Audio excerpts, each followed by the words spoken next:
بسم اللہ الرحمن الرحیم۔ السلام علیکم۔ زندگی روز کچھ نہ کچھ سکھاتی ہے، لیکن پہلی چیز یہ ہے کہ انسانوں سے امید کم سے کم رکھیں اور اللہ کی ذات پر پورا توکل رکھیں۔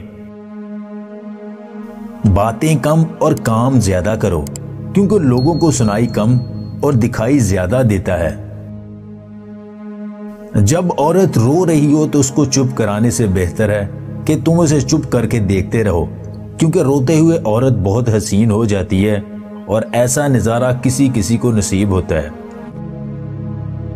بد کردار عورت کو کوئی نہیں اپنائے گا، لیکن محبت کے جال میں پھنسا کر عورت کو بدکار بنانے کے لیے ہر کمینہ آزمائے گا۔ گندی سوچ اور گندی نیت تو دماغ کی ہوتی ہے، ورنہ جسم کی بناوٹ تو بہن کی بھی وہی ہوتی ہے۔ جو لوگ کہتے ہیں عورت کسی ایک کی نہیں ہو سکتی، میں ان سے پوچھنا چاہوں گا کہ ان کے کتنے باپ ہیں؟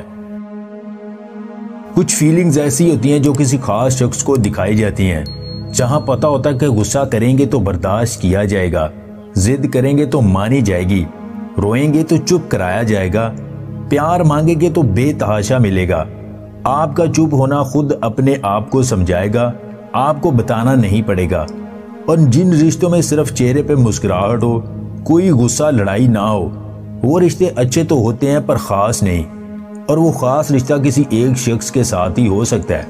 جذبات وہاں دکھائے جاتے ہیں جہاں فرق پڑتا ہو کسی کو۔ اگر آپ کو ہماری یہ ویڈیو پسند آئے تو اسے لائک اور شیئر ضرور کیجیے گا، اور مزید ویڈیوز حاصل کرنے کے لیے ہمارے چینل کو سبسکرائب کر لیں۔